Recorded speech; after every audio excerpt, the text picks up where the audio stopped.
to Wisco Legacy. Thank you to my 2-year-old daughter for that great intro. I am Cooner. I'm the host of Wisco Legacy. Today I'm bringing you the best of 2021, and I'm also going to preview my first 2 episodes of 2022. I had a lot of fun starting this podcast this year. I ended up with 13 episodes, met a lot of great people through this, and made a lot of great connections. So I really hope you enjoy the best of 2021. If you have anybody you know that you want to be a guest on the podcast, feel free to reach out. Email me at corey@wiscolegacy.com or send me a DM on any social media platform. I'd be happy to connect with anybody about being guests on Wisco Legacy. So always looking to run down great stories and talk to really great people right here on Wisco Legacy. So with that, I'm going to give a quick little clip for each episode that I had this year. And then, like I said, I'm going to preview my first 2 episodes next year. Episode 1 of 2022 comes out on January 4th with former Badger wide receiver Jonathan Orr. He runs a company called Athlete Transition Services. We talked a lot about Badger football, and we talked about his current work he does in Athlete Transition Services. My second episode of 2022 comes out the following week from Dusty Weiss. Dusty is a fellow Monroe, Wisconsin native. He runs a company called PodCamp Media. He's got one of the most interesting and compelling podcasts himself called Lead Balloon. And this guy can tell a story. Listen to the last bit of this episode here and you can tell just how great of a storyteller Dusty is. So tune in. As always, the best way to support Wisco Legacy is to subscribe to our content. Subscribe on YouTube. Follow us on Spotify, Apple Podcasts, iHeart, wherever you get your podcasts, follow us there. That is the best way to support Wisco Legacy at this point in time. So with that, this first clip here is from our very first episode. This is me talking about my 100-pound weight loss. It's really been a lot of mindset training, a lot of growth mindset. So I've really focused on improving all areas of my life, not only my health, but through this, I've improved everywhere else. I feel like I'm a better father, a better husband, better employee, just a better person overall. Like I feel like I'm much, not that I was ever like hard to deal with or anything like that, but I feel like I'm a more positive person, ready to tackle anything that's thrown at me. I've always been that way, but I definitely have more energy to take on those challenges and run with them. So this whole mindset training thing that I've been in, the health journey has been so impactful in my life. It's impacted way more than just my waistline. I never took any measurements, but I used to have size 48 pants, and now I think I can squeeze into 36. I went from a 4X t-shirt, sweatshirts, all that, to a 2X, and hopefully down to an X eventually. We'll see. Like I said, this is a lifetime of health and happiness. So I want to sustain this. I want this to be something that I will continue for the rest of my life. On episode 2, we had the head wrestling coach for the Wisconsin Badgers, Chris Bono. We talked about his wrestling career, his coaching career, and spent a lot of time talking about the University of Wisconsin and Madison. In this clip, he's talking about how special Madison is. It's beautiful, right? Year round, even in the winter, it's amazing. There's so many things to do, whether it's a spring, summer, winter. It's an amazing town, right? It's, I can't even, you can fish, you can drive 5 miles and you're out in the woods hunting. You can, there's something for everybody, and that's, whether you want to play video games, whether you want to go laser tag, there's something for everybody in this town. Number one, to do, and number 2, right, the beauty. Our campus is the most beautiful campus I've ever seen. In between those 2 lakes it's just breathtaking, right? And then you talk about, the number 1 college sports town in America, right? You see our basketball games, our hockey matches, our soccer games, forget football, put football aside. We know what that's about. but I mean, everything else, I mean, walking into a women's hockey game is amazing. Going to watch the women's softball team play is amazing. It's a party. Going out watching our women, sold out, field house to watch our volleyball team is amazing. So in terms of a sports town, if you're into that college sports, there is no better place to be. And then you throw in just how beautiful it is, and how much there's always something to do outside of wrestling and outside of going to school here. It's crazy. And then you throw in the education, right? I mean, how can we forget about that? This place is, it's not nationally known. This W is worldwide. You know what I mean? I mean, worldwide, people come in from all over the world to go to school at the University of Wisconsin. And the education is second to none. The campus is second to none. And, it's breathtaking. And if people are listening, have never seen this place, you got to get here and you got to check it out. And then you got to go to one of our college sporting events. And I think that anybody that does that will be a fan of this place. On episode 3, we had Cody Enders. Cody is a special education teacher and the head wrestling coach for Lodi High School. He talked a lot about his wrestling and football careers and athletic careers growing up. He was a collegiate wrestler at UW La Crosse, and in this clip, he talks about transitioning from collegiate athlete, student athlete, to nothing. He struggled with that transition out of college. He didn't get a job right away, so he had some struggles personally and financially and whatnot. So in this clip, he talks about those struggles. Yeah, that was the hardest probably 6 months of my life, graduating in May of 2015 until I started coaching wrestling again for Lodi in November of 2015. That's in that 6 month stretch. I moved back home, living with my parents, which I love them. It's awesome that they let me, but who wants to be 23 years old living with their parents? My girlfriend and I, we were still dating, but it was long distance. So I didn't get to see her. So that was really, really hard. All my friends were at different spots. I was broke. I didn't get a teaching job. So I'm working this, summer job that I don't particularly enjoy. My girlfriend's gone. My friends are gone. I don't have wrestling.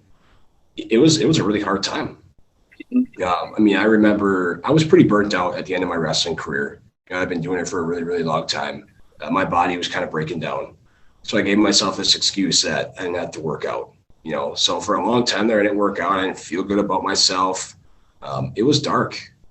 But thank God the Lodi Wrestling came and saved the day. Coach Perzik, once he heard I was moving back, he wanted to get me on staff right away. And, it sounds crazy, but being an assistant high school wrestling coach really helped me get back on the path of success. Episode 4 brought us Mike Graham. Mike Graham literally lost half his body weight. At one point in time, he was 380 pounds, and around the recording time, he was 190 pounds, and he's still working hard every single day. Mike's story is inspiring, to say the least. So enjoy this clip of Mike talking about his weight loss journey. Worry about getting your body to a place where you feel good and whatever. Don't worry about the number on the scale as much. But I did really want to get off those blood pressure medications was huge. And just wanted to get to a point where I felt a little more comfortable in my own skin and whatever. And then once we started going, so heaviest recorded I have is 380 from the doctor.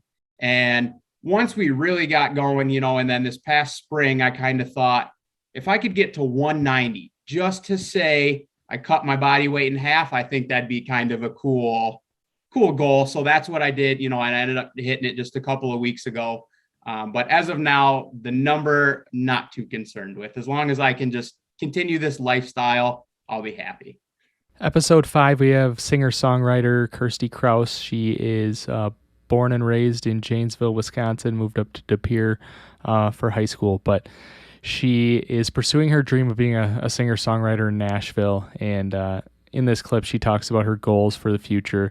And really excited to see where Kristy goes with her career. I do see CMT as a very close future. I have about 5 contacts there. And so just looking to get them the music video enough in advance and all the things for them to take that on to CMT. I would love to be named the next Women of Country class of whatever year and play the Opry all the time. A huge goal of mine is to also get over to the UK Germany and Ireland and everywhere in the UK and tour.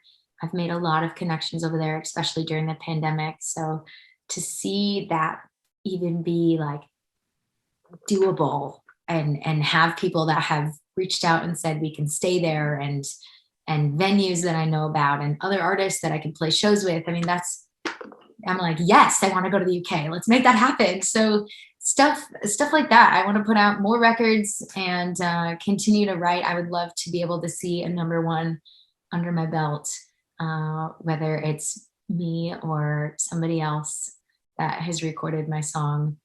And yeah, I'm just excited for it all. Getting a song on a movie, I could literally list a ton of things, but obviously playing the Opry would be like, I don't know if I'd cry the whole time or actually be able to sing. I'm not quite sure. Episode 6 brought us Ricky Dinner. Ricky battled COVID. He was in the hospital for 96 days. He was in a coma for 6 weeks. And in this clip, Ricky talks about really thinking his life was about to be over due to COVID. So he was sending messages to his family through some videos and his friends, thinking this was going to be the last day on earth for Ricky. Luckily and fortunately for Ricky and everybody around, he survived COVID and has a great story to tell from it. So you mentioned you were med flighted. At that point in time, you were still awake, or had you slipped into your coma? I was out of it then. I think they started me in my coma induced stuff right in Monroe that last day I was there. Okay. So I was induced into the coma, and then I don't think they planned for me to be out for 6 weeks, but I was. Mm-hmm. And I don't remember anything after that. Yeah. Last thing I remember is going into Monroe with my daughter that night. And I know I made a couple of videos, and I talked to people, and I knew that last day before I got med flighted, I made a video. I kind of thought that was my last day on earth. I was trying to maybe say goodbye to everybody, but I didn't. I wanted to make one more video. I thought, I'm not going to wake up tomorrow. I cannot breathe. Even with the oxygen, I could not breathe. My brother Chad Cooner joins us for episode 7 of Wisco Legacy. On there, we talked a lot about growing his company. We talked about some of the, growing up in Monroe, and he was involved in the football dynasty of the early 90s for Monroe football too. So we talked about that. But in this clip, we talk about the growth that he's experienced at Cooner Construction and where he's at right now. Back when you were helping, I always stayed around them 2-3 guys. So that was pretty normal. I worked with you guys, and that's just how it was. I didn't have to do as many estimates because I was a smaller company at the time, and maybe not as well known. And as the years went on, we became a little more well known, and I went down that path where I hurt my back real bad and had to, I worked that whole summer, but ended up having back surgery and complications from that. But then I was still, when I got through all that, we were still, a 3-4 man operation. I was still working with the guys, and then things just started to get busier and busier, and people would come to me, hey, you hiring? I mean, most of all these guys happened just asking if they could get a job. I think I've only got one guy on the crew that I hired through Indeed.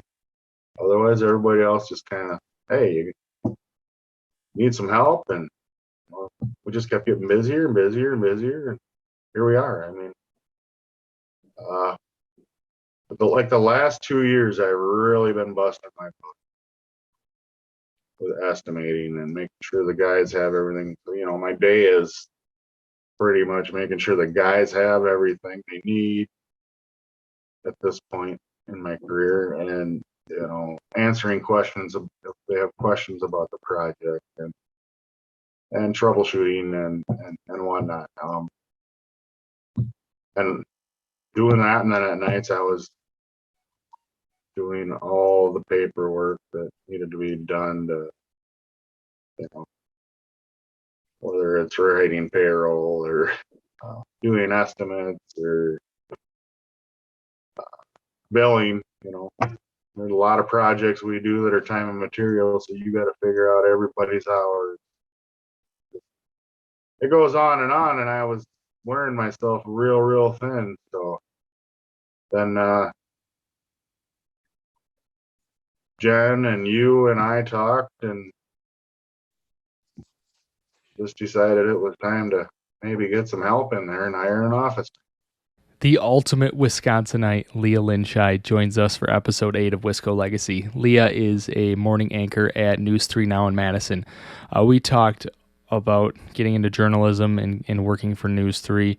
We also talked about her brother Levi. Her brother Levi tragically passed away from a car accident a few years ago and was such a special person, left such an imprint on this world. So we talked about that for quite a bit. But in this clip, we talk about what makes Wisconsin special.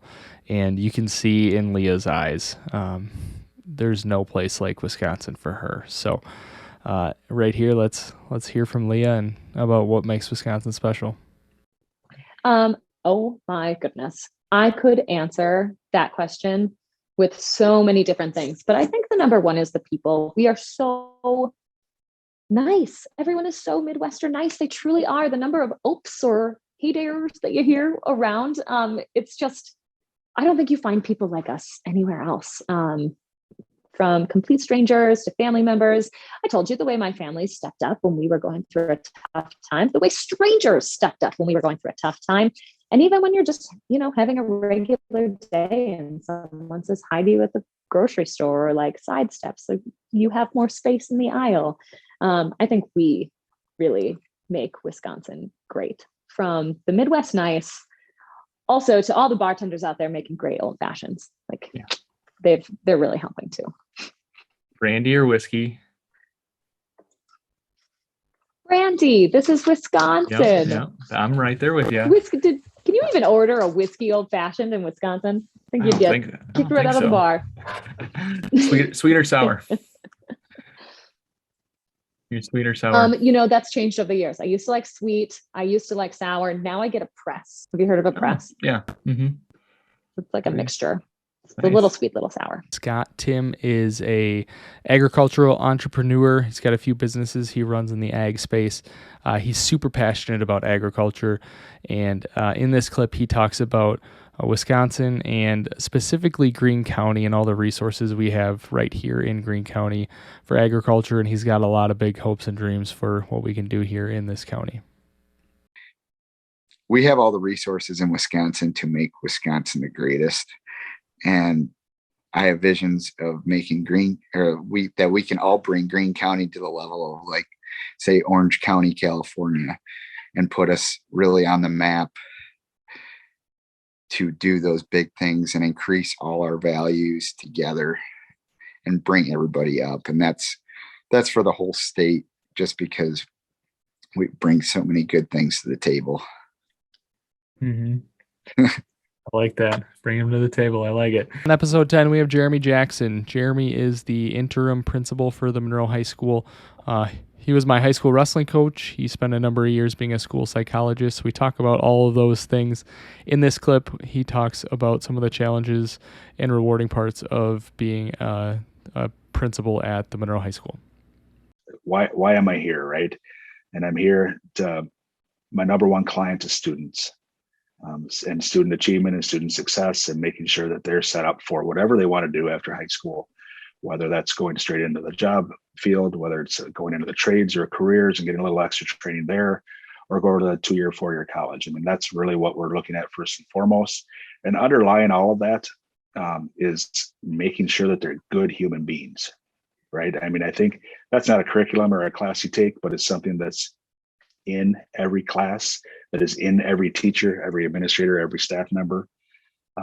So making sure, along with parents, because that's not our sole job, right? And parents are big in that. But making sure that we put out some really good human beings who are going to be productive members of our society and who are as skilled as possible.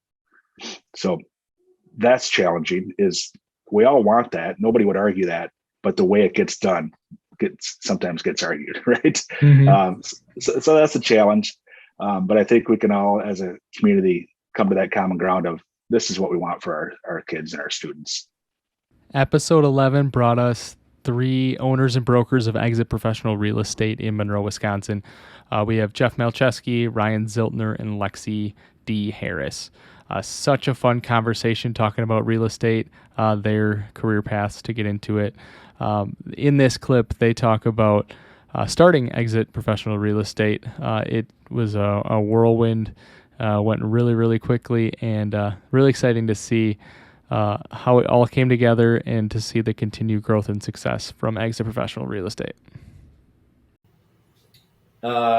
So Jeff and I worked together when we both first started, and Jeff was actually part owner of the company that I worked at, and we were good friends, and it was a non-franchise company, and I was recruited away.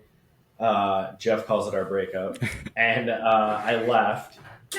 And so I worked for another company for like the last 5 or so years. And at different points during that time, as Jeff and I mended our broken relationship, we would, it would be me that was frustrated with something and saying, hey, Jeff, we should, we're having a cocktail, of course. We should, do something someday. Or Jeff, and Jeff's like not super into it. Or Jeff's like, hey, Ryan, we should whatever someday, and not, I was just not in a place. And we just happened to both connect at a time on it, and kind of got our brains spinning about what was next for us in real estate and how we can, the main goal was to grow our career and what's the next step for us. And Lexi has always, we've done deals with her, and I was friends with her, and I think it was just, timing and good luck and coincidence and,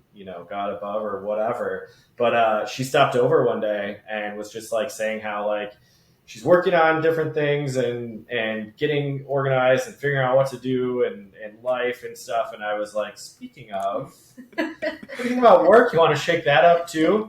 And so I mentioned what Jeff and I were doing and made her, swear to secrecy and not think I was crazy, but lucked out that she was interested. So then we kind of all started talking from there. Yeah, that's really cool. You three together, you three are really engaging people and really awesome parts of the communities you live in. And it's really cool to see all you guys come together. I can't say it happened. We kind of had talked about it. Oh, go ahead, Jeff. It happened a lot faster than I thought it would. Within like us kind of starting the preliminary conversation of doing something different, going off on our own, creating a new company, to just about a month later, our door is open, swinging, and we have agents following us. We have deals already in our pipeline coming together. It snowballed quickly, which has been amazing. And I'm proud. Well, I guess proud's a good word. I'm proud what the three of us have done in such a short time.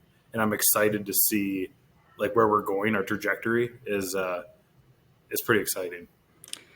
And we're super, super, super fortunate to have the agents we have. They've been, the other half of this success type of situation. And the other thing that we talked about at length when we were, when this snowball is a great way to put it, Jeff, this snowball was rolling is, there were a couple people that are like, well, why do you want 3 people, or why would you do 3? And we feel that we can provide the best experience for not only our clients, but our agents. And our goal is not to have the most agents of any agency or anything like that. Our goal is to have the best agents. And by having 3 different people with 3 subsets of skills and experiences, we think we can do that. I'm not a numbers person. Like, don't make me follow a budget. I hate the B word. I don't want to think about that. I just want to deal with people and plan company parties and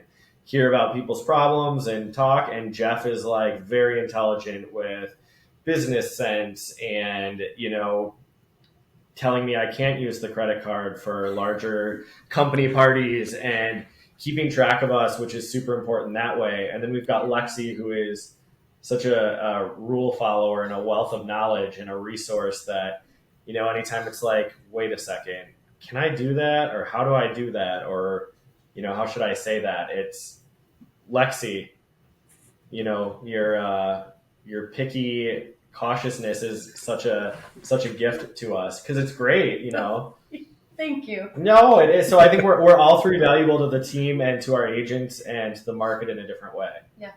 Patrick Bodell from Synchronous Communications joins us for episode 12 of Wisco Legacy. On here, he talks about the why behind what he does with Synchronous Communications. It's a marketing agency here in Monroe. He talks a lot about Monroe and Greene County. He's super passionate about it, and that definitely comes through in this clip. Why am I here? What am I here to do with my life? Okay. And that was right around the same time that I started getting really involved in the community and the county. And I realized,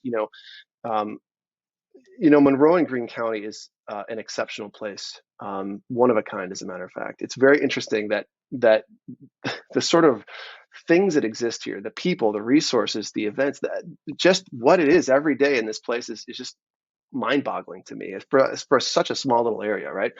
And I thought, okay, well, if I can use my tools to better this place, that should be my purpose in life, is to take all these things that I love, put them together and apply them to make Greene County and Monroe a better place. No area is perfect, no community is perfect, and we've got a long ways to go, I think. But that said, there's a tremendous amount of talent here. There's a tremendous amount of opportunity, and people that have lived here for 40 years might not even realize that. It's absolutely extraordinary what exists here. And anyway, so that's kind of, I guess, my path to having this idea, having this thing that I loved, building a business around it, and then figuring out what the bigger purpose of that business might be. He actually, Simon Sinek illustrates a great point in that your pursuit in life should never be about money. In other words, money should always be a result of you doing something of greatness. And when I say greatness, what I mean is something that's fulfilling to you, fulfilling to someone else. That's greatness. Okay. Just stop right there as far as like what the greatness is. But the point here is that if money is a result and not a pursuit, we can accomplish a heck of a lot more. Right. So if I had started out in business with money as the pursuit, I never would have done anything that I've done so far. For episode 13, our last episode of the season, I did a 2-part episode with someone that made a tremendous impact on my life, Desi Braden. Desi was a wrestling coach I had in middle school. The first part one of episode 13 for Desi was called For Gavin. It was about the impact his late brother Gavin Braden had on his life. Gavin tragically passed away at 29 years old from a heart attack, and made a tremendous impact on everybody he was surrounded by. But Desi looked up to him like no other. And so throughout our conversation, we just kept talking about Gavin. It became a really common thread throughout the episode. It wasn't the intent to come in and do a specific episode about Gavin, but there was so much that really tied into Gavin that I decided to partner with Desi and do an episode just dedicated to Gavin. There is a part 2 where we talk more about Desi's career and coaching and athletics and all of that. But this clip is from part 1 of For Gavin. And on here, he talks about him and Gavin having a serious conversation about the meaning of life. So really, really awesome conversation. We were going up to Madison, and we were having one of the rare times we had a deep conversation. Most of them were, brotherly type of conversations. So we were having this deep conversation about life and everything else. And he's like, Des,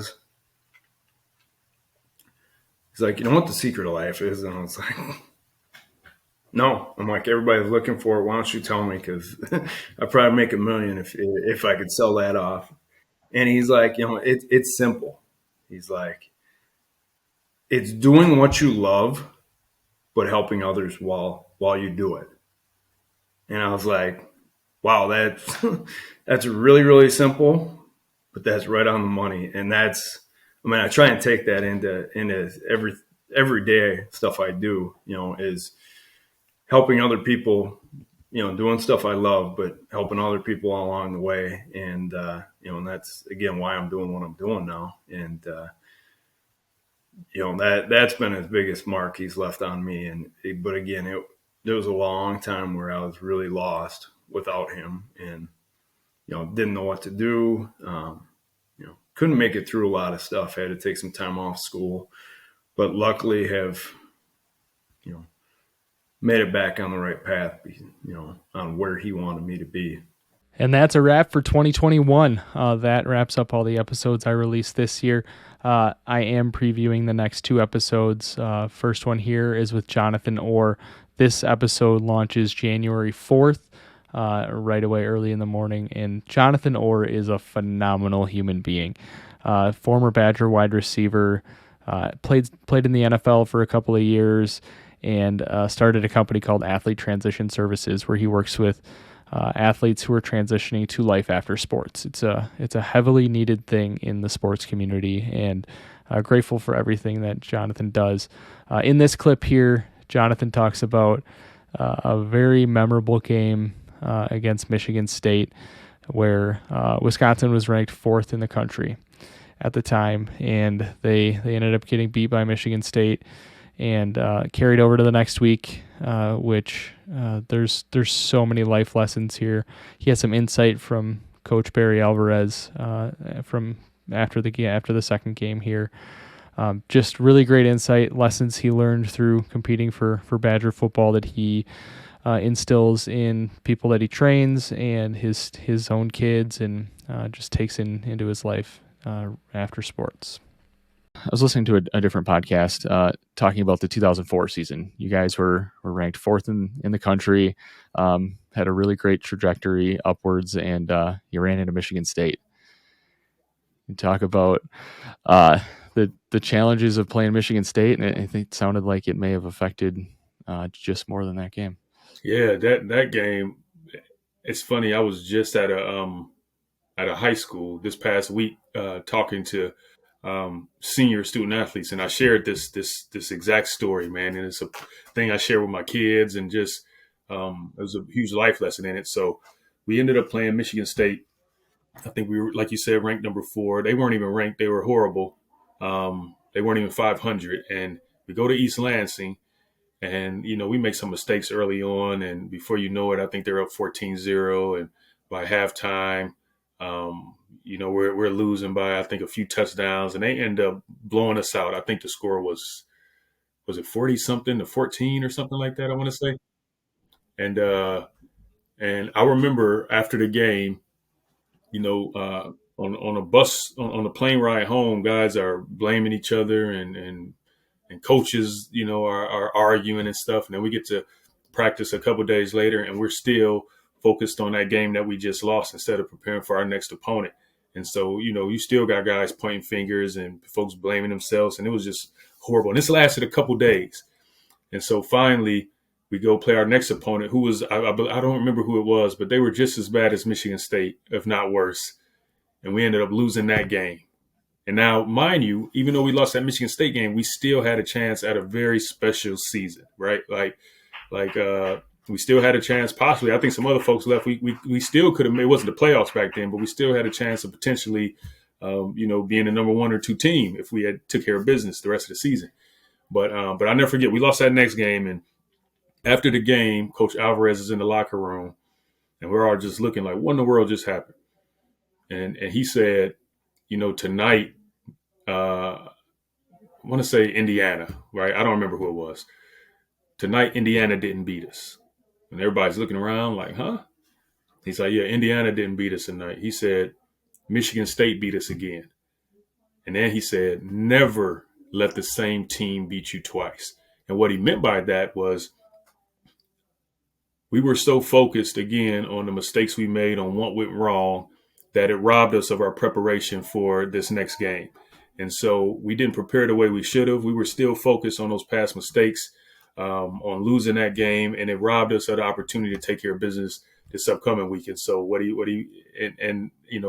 I carry that in life, right? Like, we all go through hardships. We all make mistakes. We all have things done to us that shouldn't have happened, or we do things that we shouldn't have did.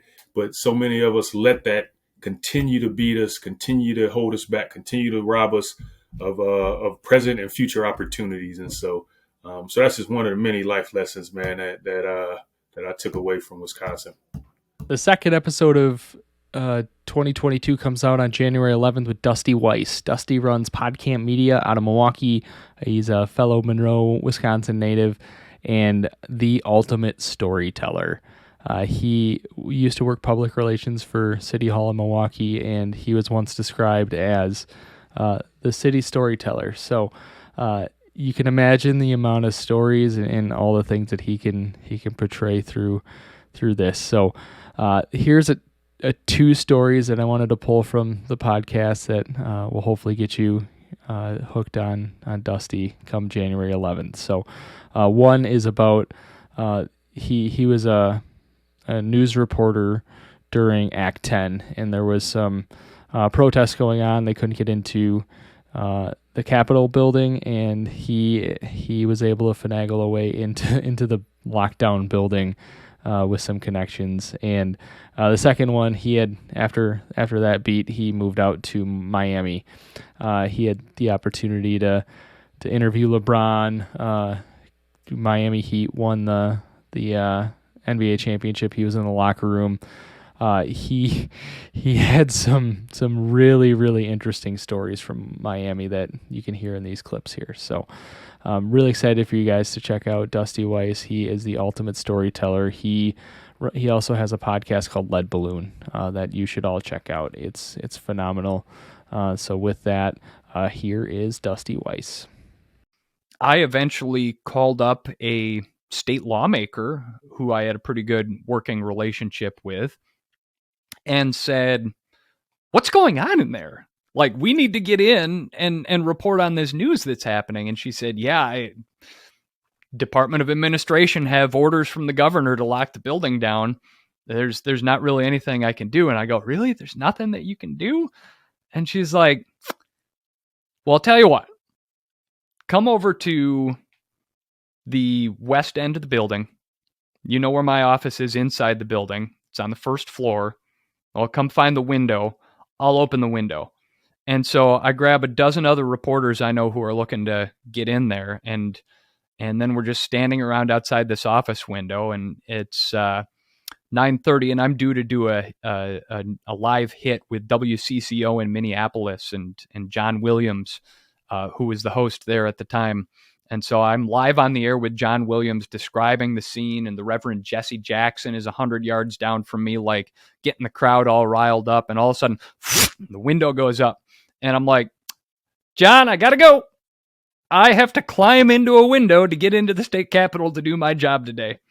And that's what we did, is we just scampered right up into that window and got up to the assembly chambers and made it just in time to cover the vote that morning. But all of that being a really roundabout way of saying that eventually it got to the point where I wanted to see how far I could pursue this news thing, and so had developed some contacts at WIOD in Miami and applied for a job as a news reporter there. And I like to tell people that it is the study abroad experience that I didn't have the money to take in college, because Miami, I feel like you should have a worker's visa to go work in that town, man, because it is a foreign place. And it was a wild experience for this small town Wisconsin boy to get to report the news in a news city like Miami. But I covered the NBA Finals. I got to interview LeBron after he got his first ring with the Miami Heat. I was in the locker room as Dwayne Wade was spraying champagne all over the place. I covered the opening of the new Marlins Stadium down there. I covered Do you remember the guy they called the Miami Zombie? It was big news back in like 2011, 2012. This dude got really high on bath salts and like attacked another guy on the MacArthur Causeway, and the police showed up, and the guy that was high on bath salts was literally eating the face of the other guy, like like that. And so it was a Saturday afternoon at like 2:30, and I get this press release from Miami Beach PD, and I look at it, and I've got to do a newscast at 3:00, and I go, pick up the phone, beep, beep, beep, beep, beep. Yeah, hi, it's my contact at Miami Beach PD. I'm like, hey, I got your news release here. Wanted to ask you about this. This is a typo, right? This is supposed to say beating his face, not no, he was eating his face, like with his mouth. Okay, just wanted to make sure before I went to air with it. Holy shit. What the? So, got to cover a lot of big news stories when I was living in Miami, and it's the kind of opportunity that I was 100% grateful for and never thought that I would live to see. Thank you all for supporting Wisco Legacy. It's been so much fun for me to do this podcast. Like I said earlier, if you know of anybody that would be a great guest, feel free to reach out.